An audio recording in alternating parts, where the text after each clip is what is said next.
الحمد لله رب العالمين والصلاة والسلام على سيد الأنبياء والمرسلين وعلى آله وصحبه أجمعين. أعوذ بالله من الشيطان الرجيم. بسم الله الرحمن الرحيم.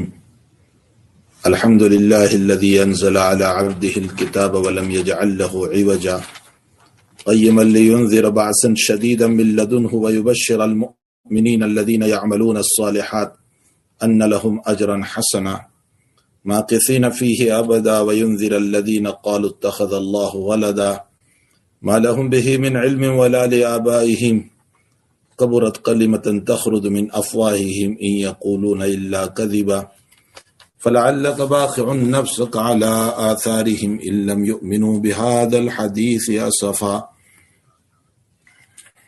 صدق الله العظيم.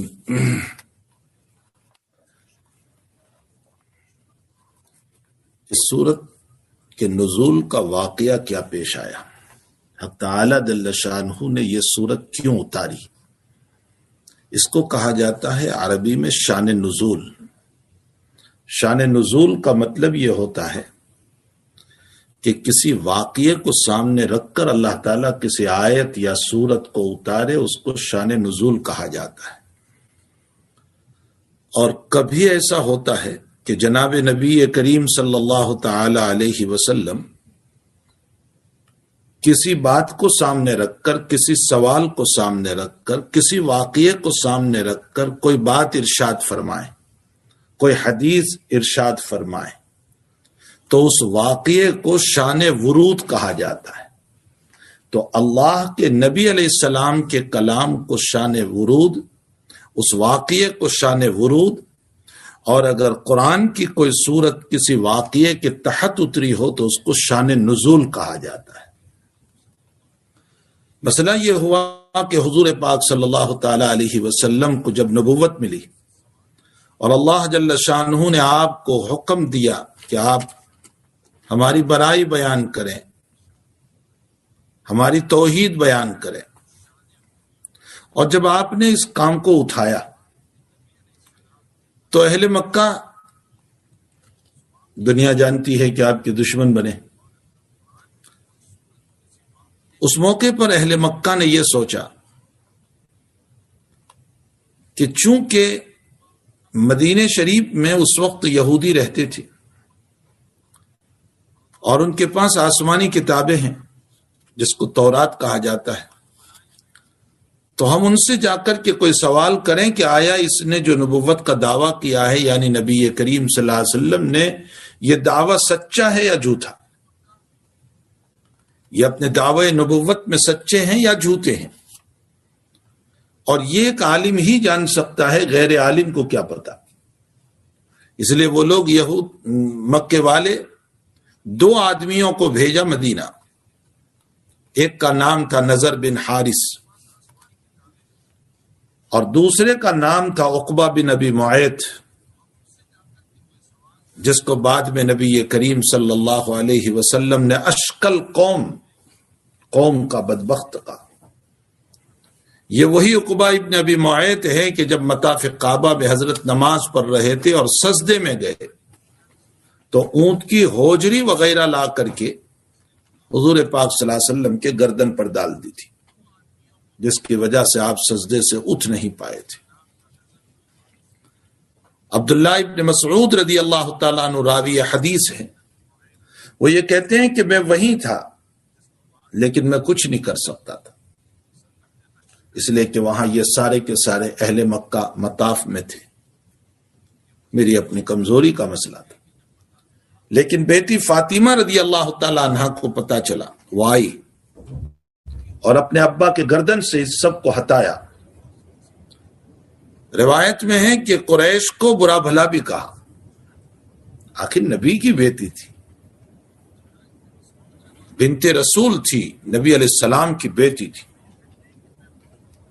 حضرت بیٹھے ہیں اور بیٹھنے کے بعد ان کے لیے بد دعا کی، اللہم علیک بقریش، اے اللہ تو قریش کی پکڑ کر. اللہم علیک بابی جہل، پھر نام لے کر ابو جہل، عتبہ، شیبہ، ولید، یہ سب وہاں بیٹھے تھے. سب کا نام لے کر بد دعا کی۔ علماء نے لکھا ہے کہ جب آپ کو اپنی ذات کے باب میں ستایا گیا تب تو آپ نے کوئی بد دعا نہیں فرمائی۔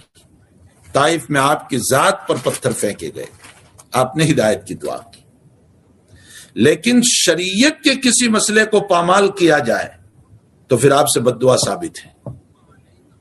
یہاں آپ کی نماز پامال کی گئی، جبکہ نماز آپ کی آنکھوں کی ٹھنڈک ہے، اور اس نماز کی پامالی پر آپ نے ان کے لیے بد دعا فرمائی۔ دوسری بات یہ ہے کہ مکہ والے تو آپ کو بچپن سے جانتے تھے کہ یہ کبھی جھوٹ نہیں بولا، یہ صادق ہے، یہ امین ہے، یہ جھوٹا دعویٰ نہیں کر سکتا۔ اس کے باوجود آپ کے ساتھ یہ مسائل کرنا، یہ اس بات کی دلیل ہے کہ عناد بغض تھا، اس بنیاد پر آپ نے ان کے لیے بد دعا کی ہے۔ اور یہ وما ارسلناک الا رحمۃ للعالمین کے خلاف نہیں ہے، آپ یقیناً رحمت للعالمین ہیں، آپ نے رحمت کا دریا بچھا دیا اور چادر بچھا دی، لیکن جہاں شریعت کے کسی مسئلے کو پامال کیا گیا ہے تو روایتوں میں آپ کی طرف سے بد دعا ثابت ہے۔ بہرحال اہل مکہ کی دشمنی کون نہیں جانتا؟ تو نضر بن حارث اور عقبہ بن ابی معیط یہ دونوں کے دونوں مدینے پہنچے علماء یہود کے پاس، اور ان سے جا کر کہا کہ ہمارے وہاں ایک آدمی ہے جس کا نام محمد ابن عبداللہ ہے اور جو دعویٰ کر رہا ہے کہ میں نبی ہوں، تو آپ کوئی بات ہمیں ایسے بتائیں کہ جن باتوں کو ہم ان سے پوچھیں تاکہ پتہ چلے کہ وہ نبی ہے بھی یا نہیں۔ اس لیے کہ اہل مکہ تو ان پڑھ تھے، وہ تو امی تھے، جاہل تھے، ان کے پاس کوئی مسئلہ ہی نہیں تھا۔ تو یہود کے علماء نے ان کو کہا کہ 3 مسئلے پوچھو ان سے۔ پہلا مسئلہ پوچھو، روح کیا چیز ہے؟ جو بدن میں ہماری باڈی میں روح جو ہے یہ کیا ہے؟ دوسرا مسئلہ ان سے پوچھو کہ وہ واقعہ کیا ہے کہ جس میں ایک مستشرق اور مشرک بادشاہ نے چند موحد نوجوانوں کا تعاقب کیا تھا اور پیچھا کیا تھا، اور ان نوجوانوں نے پناہ لی تھی غار کے اندر، گوفا کے اندر، جس کو اصحاب کہف کہا جاتا ہے۔ وہ واقعہ کیا ہے؟ اور تیسرا، دنیا میں کوئی ایک ایسا انسان گزرا ہے جس نے مشرق و مغرب میں سفر کر کے حکومت کی اور جس کی حکومت بہت زبردست تھی، جس کو ذوالقرنین کہا جاتا ہے۔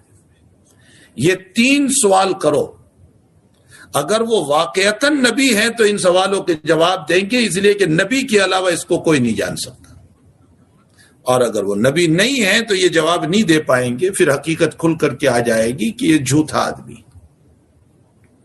یہ دونوں خوش ہو کر کے مکے پہنچے کہ ہم بہت بڑا ایک امتحان لے کر کے آئے ہوئے ہیں، اب محمد پرکھا جائے گا کہ نبی ہے یا نہیں۔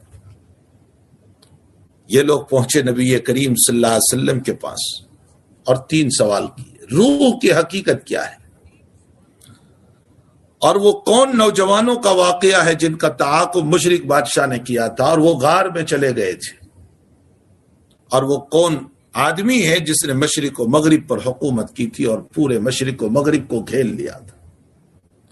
نبی علیہ الصلوۃ والسلام نے فرمایا میں کل بتاؤں گا، اس لیے کہ اللہ کی طرف سے انتظار تھا وحی کا کہ اللہ تعالیٰ مجھے بتائے، میں بتا دوں گا۔ لیکن عجیب سی بات یہ ہو گئی کہ حضرت نے کل کا وعدہ تو کر لیا لیکن انشاءاللہ نہیں بولے۔ اب کل آ گئی لیکن جبریل امین نہیں آئے، وحی نہیں اتری۔ کل تو کیا پرسوں آ گئی اور 3 دن 4 دن 15 دن گزر گئے لیکن کسی وحی کا نزول نہیں ہو رہا ہے۔ حضرت پریشان ہے اور اہل مکہ تانا دے رہے ہیں کہ سمجھ میں آ گیا کہ تو نبی نہیں ہے، تو جھوٹا ہے، مذاق اڑا رہے۔ 15 دن کے بعد جبریل امین وحی لے کر آئے ان 3 باتوں کے سلسلے، اس میں یہ سورہ کہف بھی لے کر آئے اور اس کے ساتھ اس سے پہلی صورت میں یسألونک عن الروح قل الروح من امر ربی وما اوتیتم من العلم الا قلیلا، بنی اسرائیل کے اندر ہے، جس میں روح کا جواب ہے، اور اس صورت کے اندر ان دونوں سوالوں کا جواب ہے کہ وہ نوجوانوں کا واقعہ جو اصحاب کہف اور وہ ذوالقرنین بادشاہ کا واقعہ جو اس کے اندر موجود ہے۔ لیکن اس کے علاوہ اللہ نے اور دو واقعے بھی اس میں بیان کیے ہیں سورہ کہف کے اندر، ایک تو ایک مسلم اور نان مسلم دوست کا واقعہ، اور اس کے ساتھ ساتھ حضرت موسیٰ اور خضر علیہ السلام کا واقعہ۔ لیکن جب وحی لے کر کے جبریل امین تشریف لائے تو نبی کریم صلی اللہ علیہ وسلم نے فرمایا کیا بات ہے، میں وحی کا انتظار کرتا رہا، 15 دن گزر گئے، تو فرمایا کہ آپ نے وعدہ تو کیا تھا لیکن انشاءاللہ نہیں کہا تھا۔ اس پر بھی اس صورت میں متنبہ کیا ہے۔ ایک رکوع کے بعد جو آیت آ رہی ہے، نبی کو فرمایا صلی اللہ علیہ وسلم لا تقولن لشیء انی فاعل ذلک غدا الا یشاء، آئندہ کل کسی بات کے بعد میں جب وعدہ کرو تو ہرگز وعدہ نہ کرو مگر یہ کہ اس کے ساتھ انشاءاللہ کہہ دو۔ اللہ کی مشیت کے ساتھ وعدہ کرو، اللہ کی مشیت کے بغیر وعدہ نہیں۔ مطلب یہ ہے کہ اللہ کو ہر وقت یاد رکھو، مشیت رب ہونا چاہیے، اللہ چاہے تو میں کل جواب دوں گا۔ اس مسئلے پر متنبہ بھی کیا گیا۔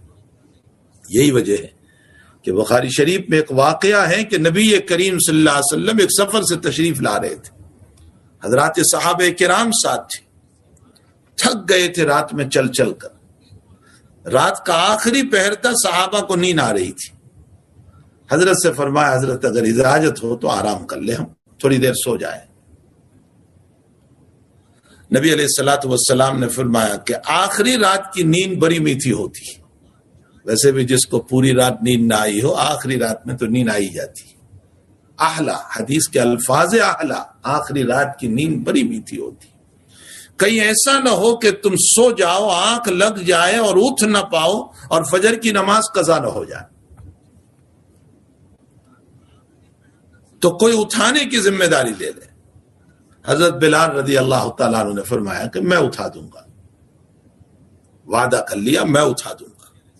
صحابہ کرام بھی سو گئے، نبی کریم صلی اللہ علیہ وسلم بھی سو گئے۔ حضرت بلال نے اونٹ کے اوپر جو لکڑی کا کجاوا ہوتا ہے بیٹھنے کا، اس کو اتارا اور اس کا سہارا لے کر بیٹھ گئے کہ صبح صادق ہوگی تو میں اٹھا دوں گا، لیکن بلال بھی سو گئے، آنکھ لگ گئی۔ بخاری شریف میں ہے آفتاب طلوع ہو گیا، سورج نکل آیا، سب سے پہلے ابو بکر صدیق اٹھے، پھر اور ایک صحابی اٹھے، پھر اور ایک صحابی، چوتھے نمبر پر حضرت عمر رضی اللہ تعالیٰ عنہ اٹھے۔ وَقَانَ عمر جلیداً، طبیعت میں تیزی تھی عمر کی، یہ کیسے برداشت کرتے کہ نماز قضا ہو گئی، آفتاب طلوع ہو گیا۔ لیکن دوسری طرف مسئلہ یہ ہے کہ نبی کریم صلی اللہ علیہ وسلم جب سوئے ہو تو نبی کو اٹھایا نہ جائے، اس لیے کہ ہو سکتا ہے وہی اتر رہی ہو، اس لیے کہ نیند میں بھی وہی اترتی تھی، خواب میں بھی وہی اترتی تھی۔ تو آخر ابراہیم علیہ السلام کا خواب ہی تو تھا جو قربانی کی شکل میں ہم ادا کر رہے ہیں، انی ارا فی المنام انی اذبحک فانظر ماذا تری، خواب ہی تو ہے۔ اگر یہ وہی نہ ہوتا تو اس پر عمل ہم کیسے کرتے؟ میرا تمہارا خواب تو وہی نہیں ہو سکتا، نبی کا خواب وہی ہے۔ تو مسئلہ یہ ہے کہ نبی جب سوئے ہو تو اٹھائے نہ جائیں کہ کہیں خواب میں وہی نہ اتر رہی۔ تو اب حضرت کو اٹھائیں کیسے؟ اور ادھر آفتاب طلوع ہو چکا، نماز کا مسئلہ ہو چکا۔ تو حضرت عمر نے ایک ترکیب اپنائی کہ زور زور سے تکبیر کہنا شروع کیا، اللہ اکبر اللہ اکبر۔ حضرت کی آنکھ کھل گئی، فرمایا کیا بات ہے؟ کہا حضرت آفتاب طلوع ہو گیا۔ نے فرمایا لا زیر، کوئی حرج نہیں، کوئی حرج نہیں، چلو آگے۔ اس لیے کہ وہ وقت مکروہ بھی تھا، ویسے بیٹھ کر کیا کرے گی، نماز تو ابھی پڑھنی نہیں ہے، پھر پانی بھی نہیں تھا وہاں، آگے چلو پانی ملے گا۔ آگے چلے، وضو کیا، باقاعدہ اذان کہی اور جماعت کے ساتھ نماز پڑھی۔ سوال یہ ہوتا ہے کہ نبی کریم صلی اللہ علیہ وسلم کی نماز قضا ہو گئی، یہ ایک واقعہ نہیں، اور بھی واقعات ہیں کہ حضرت کی نماز قضا ہو گئی۔ علماء فرماتے ہیں کہ یہ قضا ہوئی نہیں، اللہ نے قضا کروائی ہے۔ اس لیے قضا کروائی کہ اگر نبی کی نماز پریکٹیکلی طور پر قضا نہ ہوتی تو امت کو قضا کے مسائل کیسے معلوم ہوتی؟ آپ تو شریعت بتانے کے لیے آئے تھے، اس لیے نماز قضا کروائی گئی آپ سے۔ ایسے بہت سارے مسائل۔ حضرت نے پھول والا جبہ پہنا جس پر پھول تھے، اور نماز کے بعد فوراً نکال دیا، اور جس صحابی نے ہدیہ کیا تھا، گفٹ دیا تھا، تو آپ نے فرمایا جاؤ یہ ان کو واپس کر دو، اس لیے کہ میری نماز میں پھول پر توجہ گئی۔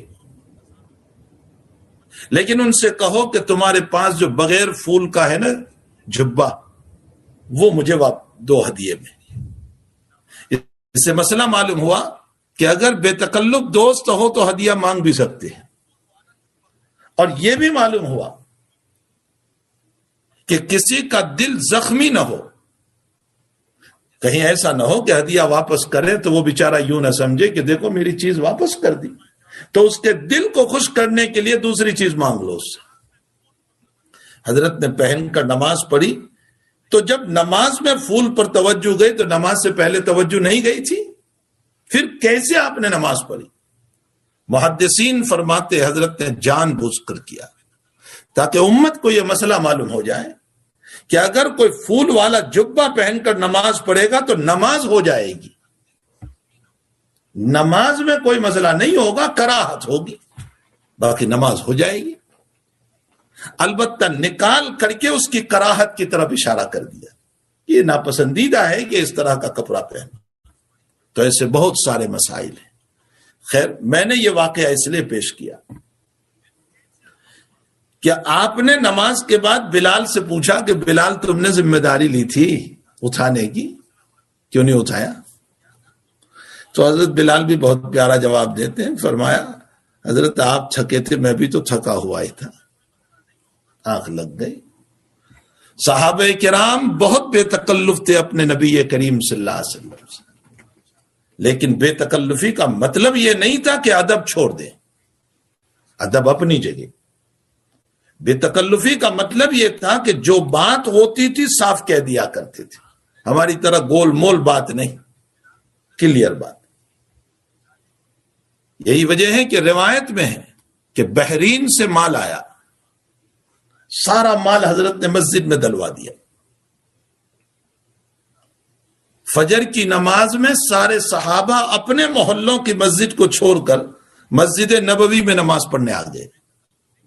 حضرت نے جب سلام پھیرا تو مسجد نبوی بھر چکی تھی، تو آپ نے فرمایا شاید تم لوگوں کو پتہ چل چکا ہے کہ مال آیا ہوا ہے اور ابھی تقسیم ہوگا۔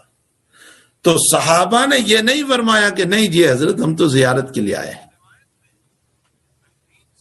ہم تو ملاقات کے لیے آئے ہیں، حضرت آپ کی زیارت بہت دنوں سے نہیں ہوئی تھی، ہم تو مسافر کے۔ یہ تکلف نہیں کیا، صاف ستھری بات کہی کہ جی حضرت اسی مال کے لیے آئے ہوئے۔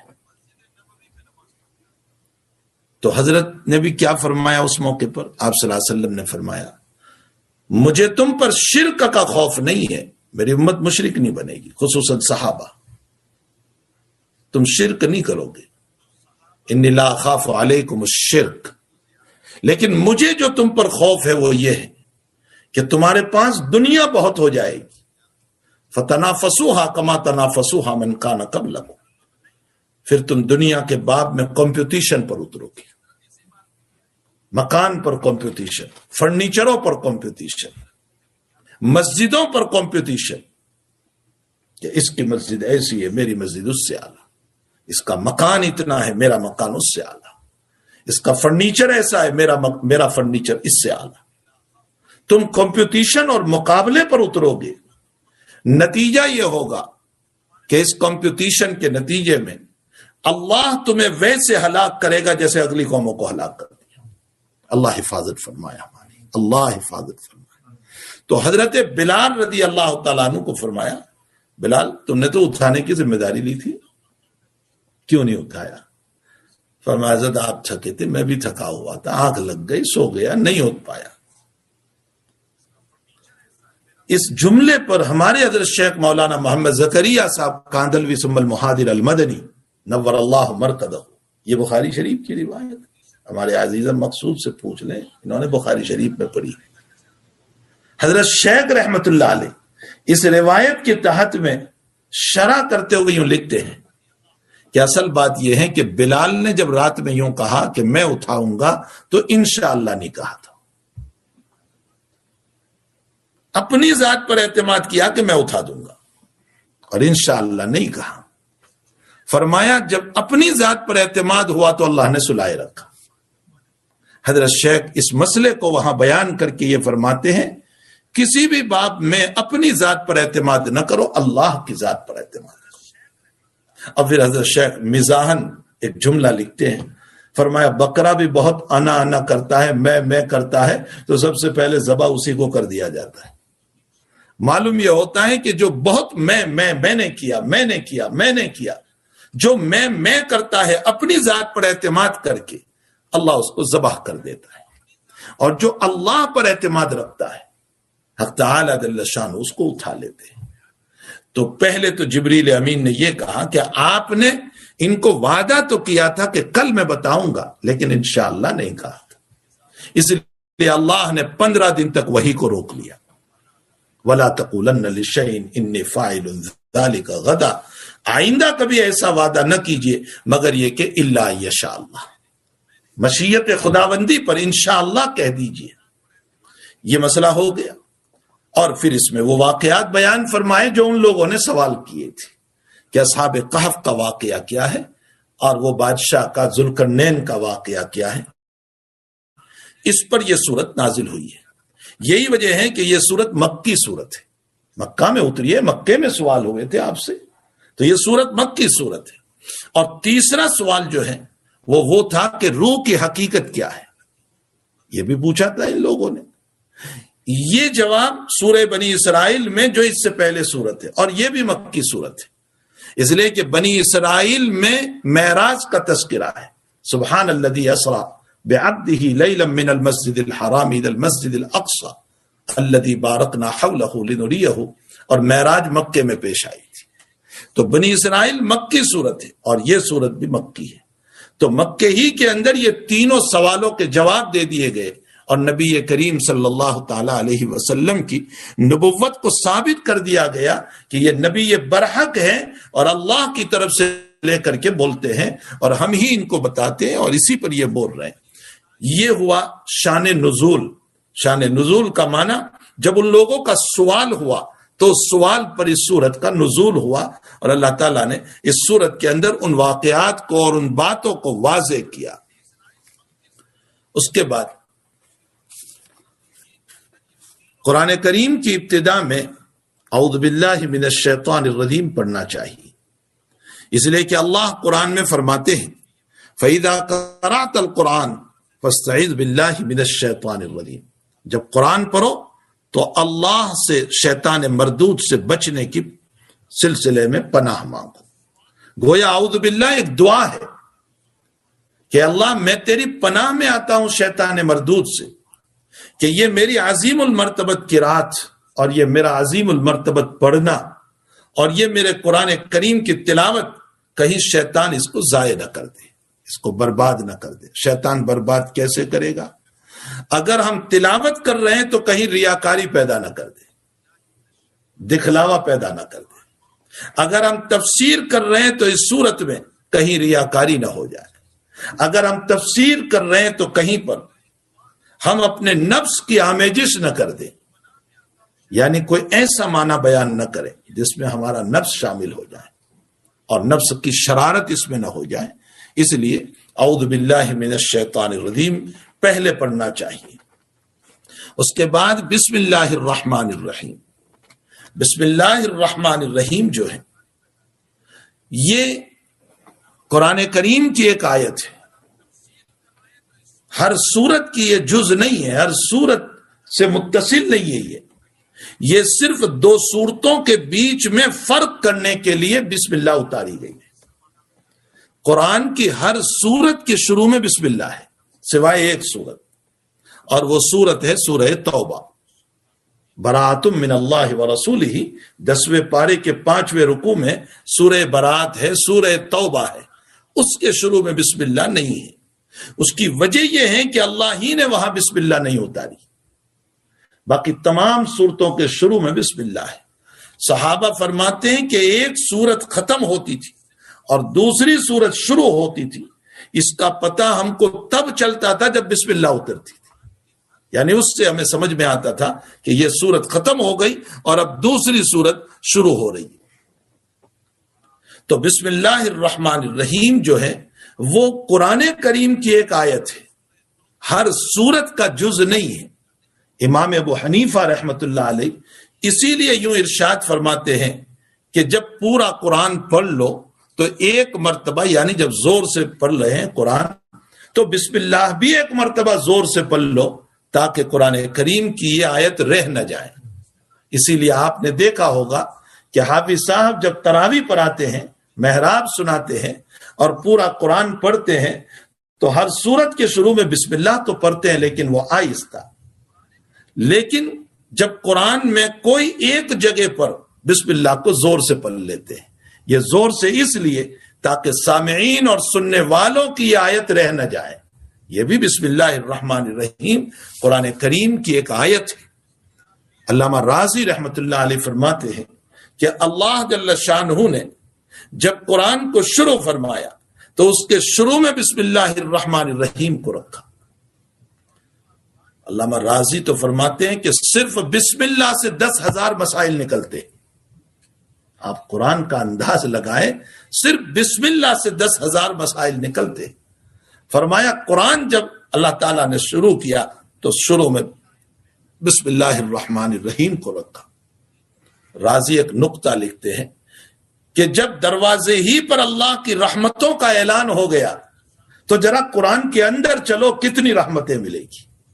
ایک دریا ہے اللہ تعالیٰ کا جو تعالیٰ جل شانہ ومن والہ نے بہایا ہے، تو بسم اللہ الرحمن الرحیم ایک عظیم المرتبت یہ آیت ہے جو ہر سورت کے شروع میں ہے اور اس کی ہمیں تلاوت کرنا چاہیے۔ اس کے بڑے فضائل ہے، بڑے مناقب ہیں۔ پھر اس سورت کے اندر اللہ نے 3 نام رکھے ہیں اپنے، ایک اللہ، ایک رحمان، ایک رحیم۔ اللہ کا وہ نام ہے جس کا تثنیہ اور جمع نہیں آتا، یعنی اللہ کی جمع، اب انگلش میں اس کو کیا بولتے ہیں، ایک سے زائد کو، بہرحال جس کو جمع کہتے ہیں ایک سے زائد، تو لفظ اللہ کو کبھی اس طرح نہیں بول سکتے کہ الہان، الہون جمع نہیں آ سکتا کبھی۔ کیوں؟ اس کی وجہ یہ ہے کہ اللہ نے اپنا نام ہی ایسا رکھا ہے کہ ہے تو وہی ذات اللہ اکیلی، لیکن نام بھی اکیلا ہے کہ اس کا کبھی تثنیہ جمع نہیں ہو سکتا، اس کے 2 اور 1 سے زائد کبھی نہیں ہو سکتا۔ اسی طرح رحمان بھی اللہ کا نام ہے، صفتی نام ہے، اور رحمان بھی ایسا نام ہے کہ جس کا تثنیہ اور جمع کبھی نہیں ہو سکتا ہے۔ رحمانان، رحمانون کبھی نہیں ہو سکتا ہے۔ یہ 2 نام اتنے زبردست ہیں۔ بعض بزرگوں کے باب میں لکھا ہے کہ اللہ تعالیٰ نے اسی تعریف اللہ کی جو کی ہے، اسی تعریف پر اللہ تعالیٰ نے ان کی مغفرت فرما دی اور یوں کہا کہ تم نے میرے نام کی قدر کی ہے، جاؤ میں تمہیں معاف کر دیتا ہوں۔ تو لفظ اللہ ایک ایسا نام ہے جس کا تثنیہ اور جمع نہیں آتا ہے۔ اسی طرح رحمان بھی ہے، اسی طرح رحیم بھی ہے۔ رحیم کا تثنیہ جمع ہو سکتا ہے، اسی لیے رحیم بندوں کے اوپر بولا جا سکتا ہے لیکن رحمان بندوں پر نہیں بولا جا سکتا۔ بندہ رحیم ہو سکتا ہے، رحمان کبھی نہیں ہو سکتا ہے۔ رحمان کس کو کہتے ہیں؟ رحمان کا معنی ہوتا ہے جس کی رحمت عام ہو۔ عام کا مطلب پہلے بھی اس کی رحمت، فیوچر میں بھی اس کی رحمت، زمین پر بھی اس کی رحمت، زمین کے نیچے بھی اس کی رحمت، آسمان کے اوپر بھی اس کی رحمت، ماں کے پیٹ میں بھی اس کی رحمت۔ جس کی رحمت عام ہو اس کو رحمان کہا جاتا ہے، اور رحیم اس کو کہا جاتا ہے جس کی رحمت کامل ہو، مکمل ہو۔ تو بندے کی رحمت مکمل تو ہو سکتی ہے لیکن عام نہیں ہو سکتی۔ ایک بندہ ہے، میں مثلا آپ پر رحم کروں تو یہ ہو سکتا ہے کہ میں آپ نے 100 روپے مانگے، میں پورے 100 روپے دے دوں، یہ مکمل رحمت ہو گئی۔ لیکن ایسا کبھی نہیں ہو سکتا ہے کہ میری رحمت ماں کے پیٹ میں بچہ ہو اس کے اوپر بھی ہو رہی ہو، اور قبر کے اندر جو چلا گیا اس پر بھی ہو رہی ہو، اور آسمان کے اوپر جو ہے اس پر بھی ہو رہی ہو، اور زمین کے نیچے جو ہے اس پر بھی ہو رہی ہو، اور پہلے جتنے لوگ چلے گئے اس پر بھی میری رحمت ہو رہی ہو۔ ایسا کبھی نہیں ہو سکتا ہے۔ اس لیے رحمان عام رحمت کو بولتے ہیں اور رحیم کامل رحمت کو بولتے ہیں۔ بندہ کامل رحم تو کر سکتا ہے لیکن رحمت عامہ کبھی نہیں کر سکتا۔ اس لیے یہ اللہ ہی کی صفت ہے لفظ رحمان، اور اللہ اس کا نام ہے۔ بلکہ حضرت الامام ابو حنیفہ رحمت اللہ علیہ تو فرماتے ہیں، اور اسی طرح سیدنا عبد القادر جیلانی رحمت اللہ علیہ فرماتے ہیں کہ لفظ اللہ اسم اعظم ہے۔ اسم اعظم کے باب میں اختلاف ہے۔ اسم اعظم کا مطلب یہ ہوتا ہے کہ جو انسان اسم اعظم پڑھ کے دعا کرے گا اللہ تعالیٰ اس کی دعا کو قبول فرمائیں گے، یہ اسم اعظم ہے۔ تو اسم اعظم کہتے ہیں کس کو؟ کسی نے کہا لا الہ الا انت سبحانک انی کنت من الظالمین، اسم اعظم ہے، اس کو پڑھ کر کے دعا کرو۔ دیکھو یونس علیہ السلام نے دعا کی، اللہ نے ان کی دعا کو قبول فرمائی۔ کسی نے اور دعا کو بیان کیا، کسی نے اور دعا کو بیان کیا۔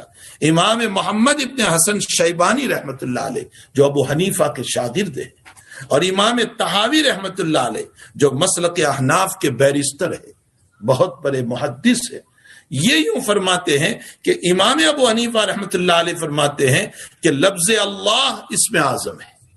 یہی سیدنا عبد القادر جیلانی رحمت اللہ علیہ بھی فرماتے ہیں، اس لیے کہ اللہ میں کوئی دوسرا اللہ ہو ہی نہیں سکتا، اللہ ایک ہی ہے۔ اور بندہ جب اخلاص کے ساتھ لفظ اللہ بولتا ہے تو اللہ اس کی ضرورت کو پوری کرتا ہے، بشرطے کہ وہ اخلاص کے ساتھ اس کو بلائے۔ بعض لوگوں نے بزرگوں سے ایک واقعہ بھی نقل کیا ہے کہ ایک مرید نے اپنے شیخ سے پوچھا کہ اس میں اعظم کیا ہے، تو شیخ نے بتایا کبھی بتاؤں گا۔ کچھ دنوں کے بعد پھر پوچھا، کبھی بتاؤں گا، پھر پوچھا، کبھی بتاؤں گا۔ پہلے طلب پیدا کی، اس لیے کہ جب تک طلب پیدا نہیں ہوتی ماں کے سینے سے دودھ بھی نہیں اترتا ہے، تو پہلے طلب پیدا کی کہ طلب پیدا کرو۔ جب طلب ہو گئی تو پھر شیخ نے کہا اچھا ایک کام کرو، میری بات تو تمہیں ماننا ہوگا، مرید ہو میرے؟ کہا جی۔ کہا میرے ساتھ سمندر کے کنارے چلو۔ گئے اور کہا پانی میں اتر جاؤ۔ وہ پانی میں اترے اور پانی بڑھنے لگا، اور شیخ کہہ رہے آگے چلو آگے چلو آگے چلو، پانی یہاں تک آ گیا۔ وہ ڈوبنے لگا اور شیخ کہہ رہے ہیں اور چلو۔ وہ ہاتھ پاؤں مار رہا ہے بچنے کے لیے، شیخ کہہ رہے ہیں اور چلو۔ اتنے میں ایک موج آئی پانی کی، اس کو اٹھایا اور اٹھا کر کے کنارے پر پھینک دیا۔ شیخ نے پوچھا کیسے بچ گئے؟ فرمایا حضرت آپ تو کہہ رہے تھے آگے چلو، میں آواز دے رہا تھا بچا لیجئے، آپ نے تو اور آگے چلو آگے چلو، تو میں نے دیکھا کہ اب موت کے قریب پہنچ چکا ہوں، اللہ کے علاوہ کوئی بچا نہیں سکتا، میں نے دل سے کہا اللہ تو بچا لے۔ تو شیخ نے فرمایا یہی اللہ اخلاص کے ساتھ بولنا اس میں اعظم ہے۔ لفظ اللہ کو اخلاص کے ساتھ بولنا یہ اس میں اعظم ہے۔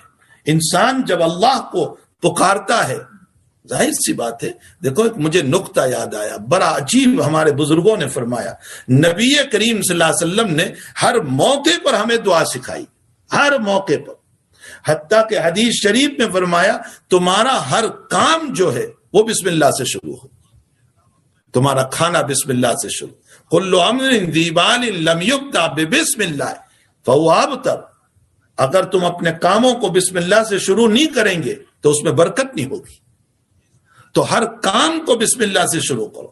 اس میں علماء نے ایک نکتہ لکھا ہے کہ بسم اللہ سے شروع کرنے کو ہمیں نبی کریم صلی اللہ علیہ وسلم نے اس لیے فرمایا تاکہ کام کرتے کرتے بھی نظر اللہ پر رہے کہ اس کی ذات کے بغیر میرا کام کوئی کامیاب نہیں کر سکتا۔ اور دوسرا، اللہ تعالیٰ اور اللہ کے پیغمبر ہمیں برائی سے بچانا چاہتے، ظاہر سی بات ہے کہ انسان جب بسم اللہ پڑھ کر کام شروع کرے گا تو پھر وہ کام اچھا ہی ہوگا، برا کبھی نہیں کرے گا، اس لیے کہ اللہ کا نام لے کر کون گناہ کر سکتا ہے؟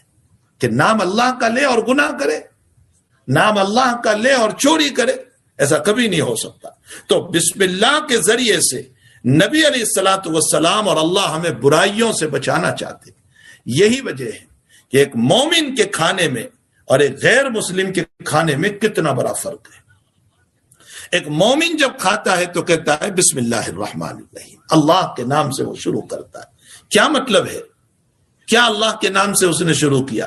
وہ اشارہ کر رہا ہے اس بات کی طرف کہ یہ جو لقمہ میرے پیٹ میں جا رہا ہے، اس لقمے کے پیچھے زمین کی جتنی محنت، بارش کی جتنی طاقت، اور اس کے پیچھے کسان اور فارمر کی جتنی محنت، اور اس لقمے کے پیچھے جتنے لوگوں نے کام کیے ہیں، ان تمام کے پیچھے میرے اللہ کی ذات ہے۔ اور ایک غیر مسلم جب لقمہ اٹھاتا ہے تو اس کے سامنے اللہ کی ذات چونکہ نہیں ہوتی، جس کا نتیجہ یہ ہوتا ہے کہ اس کو اللہ یاد ہی نہیں آتا ہے۔ اسی لیے حضور پاک صلی اللہ علیہ وسلم نے فرمایا مومن ایک انتڑی سے کھاتا ہے اور کافر 7 انتڑیوں سے کھاتا ہے۔ اس لیے کہ مومن بسم اللہ پڑھ کر کے کھاتا ہے تو اس کے کھانے میں برکت ہے، تھوڑا کھانا کافی ہو جاتا ہے، اور وہ بغیر بسم اللہ کے کھاتا ہے تو اس کے کھانے میں برکت نہیں ہوتی، وہ کتنا ہی کھا لے۔ یہی وجہ ہے کہ ہم جب کھانے سے فارغ ہوتے ہیں تو اللہ کے حبیب پاک صلی اللہ علیہ وسلم نے ہم کو یہ بتایا، الحمدللہ الذی اطعمنا وسقانا وجعلنا من المسلمین، اور بھی دعائیں ہیں۔ ایک مومن کی شان یہ ہوتی ہے کہ وہ کھانے کے بعد شکریہ ادا کر رہا ہے کہ تو نے ہم کو کھلایا اور تو نے ہم کو پلایا اور ہمیں مسلمانوں میں سے بنایا۔ اگر تو مجھے مسلمان نہ بناتا تو آج میں دعا نہ پڑھتا، آج میں شکر گزار نہ ہوتا تیرا۔ بخلاف کافر کے کھانے کے بعد میں قرآن کہہ رہا ہے کلوا وتمتعوا قلیلا انکم مجرمون، کھا لو پی لو کچھ دنوں کے لیے اس دنیا میں اور مزے اڑا لو، تم ہی مجرم ہو جہنم میں جانے والے۔ ایک مومن کو کھانے کے بعد مسلمین کا لفظ ہے اور ایک غیر مسلم کو کھانے کے بعد مجرمین کا لفظ ہے۔ ایک مجرم ہے، ایک مسلم ہے، مومن ہے، مومن کا انداز اور ہوتا ہے اور غیر مومن کا انداز اور ہوتا ہے، دونوں میں زمین آسمان کا فرق ہے۔ تو نبی علیہ الصلوۃ والسلام نے ہر موقع پر ہمیں دعا سکھائی۔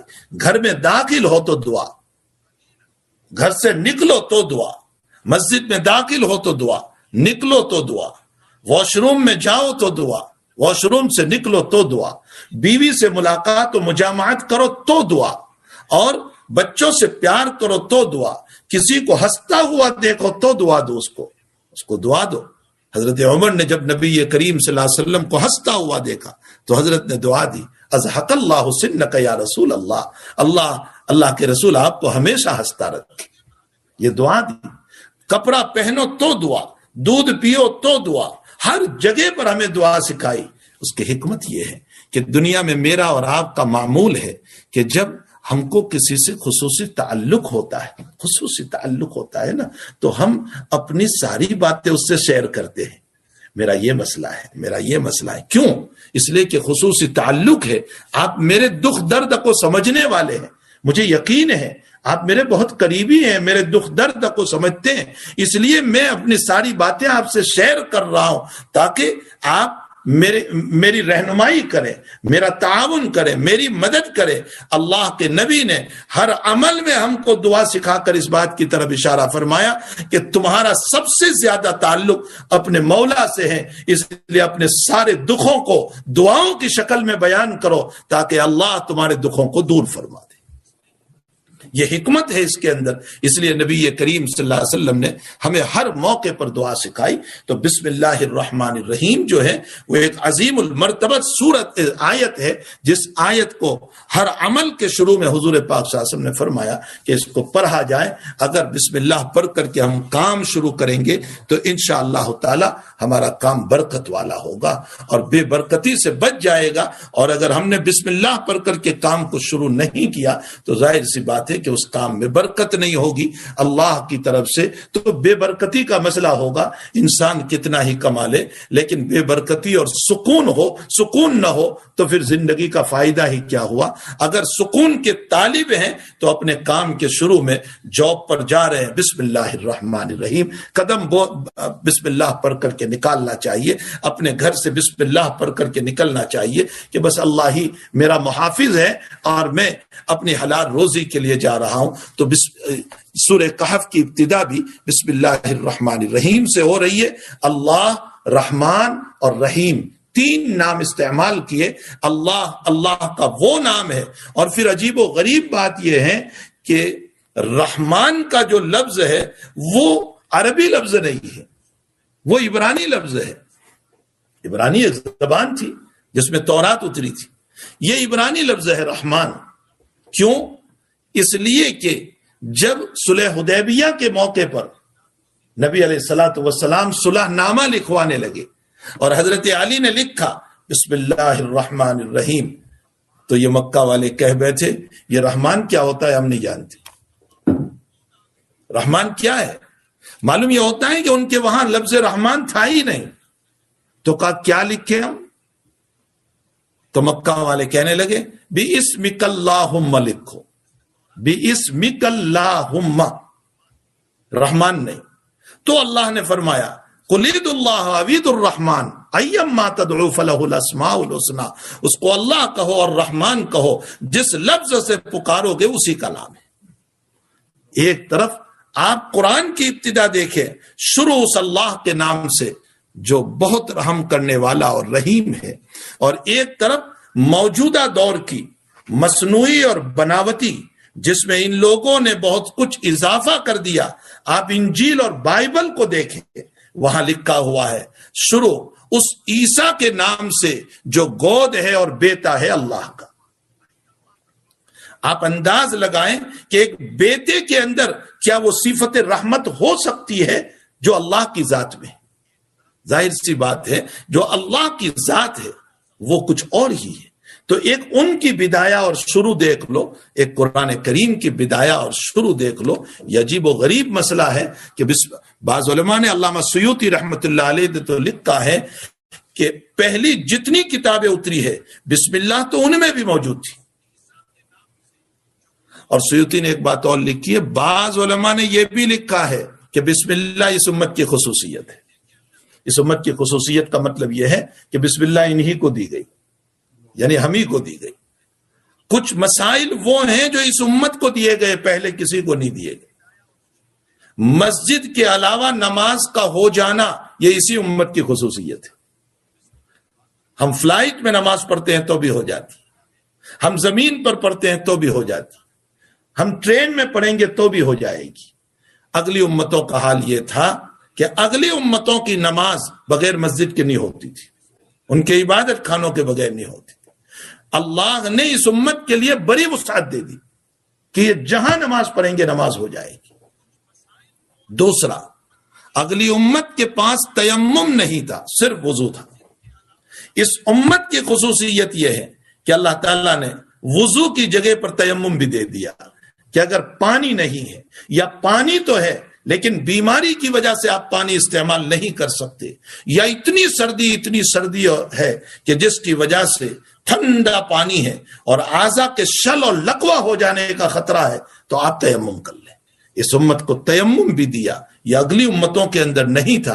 اسی لیے حضور پاک صلی اللہ علیہ وسلم فرماتے ہیں جعلت لی الارض مسجدا وطہورا، ساری زمین کو میرے لیے مسجد بنا دی اور ساری زمین کو طہارت کا ذریعہ بنا دیا، یعنی تیمم کا ذریعہ بنا دیا۔ مال غنیمت اس امت کے لیے حلال ہے، اگلی امتوں کے لیے حلال نہیں تھا۔ اگلی امت کا مسئلہ تو یہ تھا کہ جب مال غنیمت ہوتا تو اس کو جمع کرنا ہوتا، آسمان سے ایک آگ آتی اس کو جلا کر ختم کر دیتی۔ نبی علیہ السلام فرماتے ہیں اللہ نے میری امت کے لیے مال غنیمت کو حلال کر دیا۔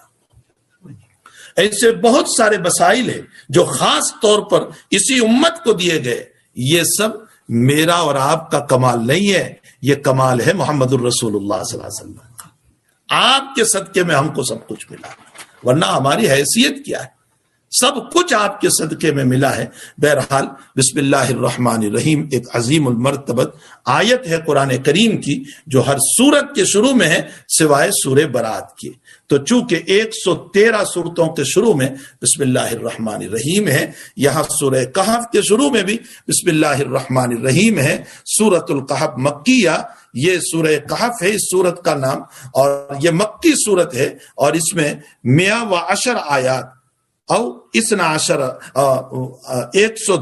آیات ہے اور 12 رکوع ہے، یعنی اس سورت کے اندر 12 رکوع ہے اور 110 آیت ہیں۔ بسم اللہ الرحمن الرحیم، شروع اللہ کے نام سے جو بڑا ہی رحم کرنے والا اور نہایت رحیم ہے۔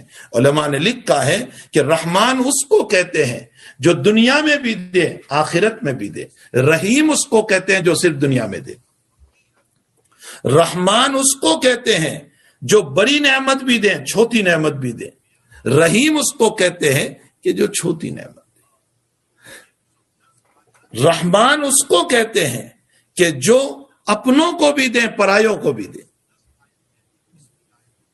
رحیم اس کو کہتے ہیں جو صرف اپنوں کو دے۔ اللہ رحمان ہے، بندہ رحیم تو ہو سکتا ہے رحمان نہیں ہو سکتا، کیوں؟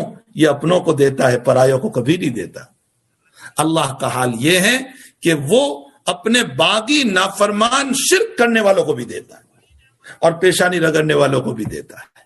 اس کا حال یہ ہے کہ وہ اپنے پیشانی رگڑنے والوں کو تو چٹنی روٹی پر خوش کر لیتا ہے اور اپنے باغیوں کو مرغ مسلم کھلاتا ہے، ان کو خوب دیتا ہے۔ کیوں؟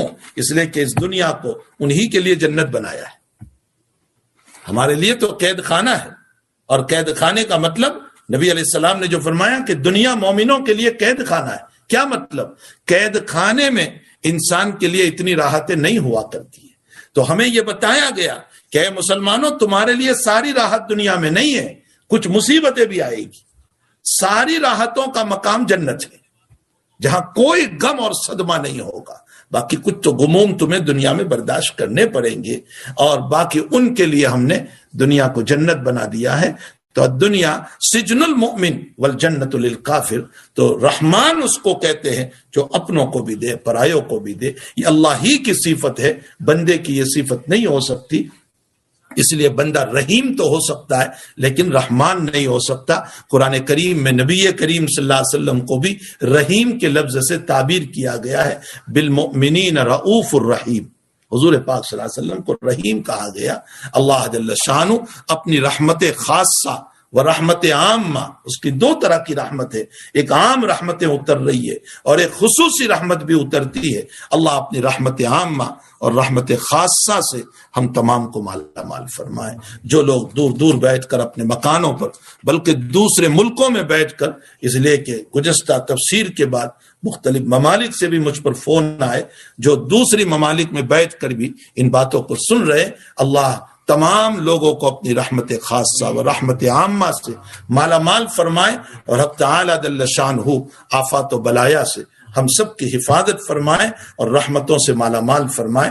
یا آج میں نے بسم اللہ الرحمن الرحیم کی تفسیر کی ہے، انشاءاللہ اگلے سیٹرڈے کو الحمدللہ الذی انزل علی عبدہ الکتاب جو سورت شروع ہو رہی ہے اس سے متعلق باتیں ہوگی۔ وصلی اللہ علی النبی الکریم برحمتک یا ارحم الراحمین۔ الحمدللہ رب العالمین والعاقبۃ للمتقین، والصلاة والسلام علی سید الانبیاء والمرسلین وعلی آلہ وصحبہ اجمعین۔ اللہم صل وسلم دائما ابدا علی حبیبک خیر الخلق کلہم۔ ربنا آتنا فی الدنیا حسنہ وفی الآخرۃ حسنہ وقنا عذاب النار۔ اللہم اعنا علی ذکرک وشکرک وحسن عبادتک۔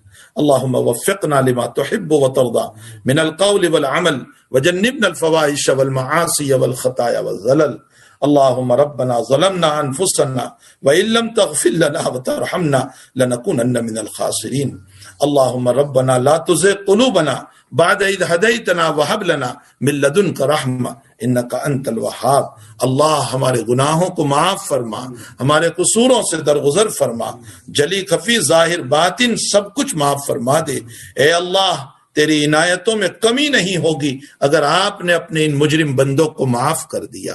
اے اللہ آپ اپنے گنہگار بندوں کو معاف کر دیجئے۔ اللہ ہم ایسے بھیک مانگ رہے ہیں تیرے سامنے جیسے ایک مسکین بھیک مانگتا ہے، اے اللہ جیسے ایک مضطر اور بے چین مانگتا ہے، اسی طرح ہم بھی تیرے سامنے بھیک مانگ رہے ہیں، ہمیشہ سے تیرے در کے بھکاری رہیں۔ اے اللہ تو نے تو خود قرآن میں کہا ہے یا ایھا الناس انتم الفقراء الی اللہ، تم سب فقیر ہو اللہ کی، یقیناً اللہ ہم فقیر ہیں، ہمیں اپنی فقیری کا اعتراف ہے۔ یہ فقیر بندے تیرے در پر بیٹھ کر معافی مانگ رہے، اللہ معاف فرما دیجئے، اللہ معاف فرما دیجئے، اپنی رحمت عامہ سے مالا مال فرما دیجئے، رحمت خاصہ سے مالا مال فرما دیجئے، بیماروں کو شفا عطا فرما، مرحومین کی مغفرت فرما، پریشان حالوں کی پریشانیوں کو دور فرما، بے قصور قید و بند میں ہے رہائی عطا فرما۔ اے اللہ جو بیچارے ہاسپٹلوں میں یا مکانوں میں ایریا رگڑ رہے ہیں ان کو شفائے دائمہ مستمرہ عطا فرما۔ اے اللہ جن کے روزی روٹی کا مسئلہ ہے حلال روزی کے دروازے کھول دے، حرام کے دروازوں کو بند فرما دے، جائز اور عافیت والی روزی عطا فرما، ناجائز روزی سے اللہ ہم سب کی حفاظت فرما۔ اے اللہ اس بلا اور وبا کو تو ہی دور کر سکتا ہے، اے اللہ اس بلا کو دور فرما دے، اس وبا کو دور فرما دے، پورے عالم سے ختم فرما دے۔ اے اللہ جو مانگا اپنے فضل سے عطا فرما، نہیں مانگا اپنے فضل سے نصیب فرما۔ وصلی اللہ علی نبینا محمد وآلہ وصحبہ اجمعین برحمتک یا ارحم۔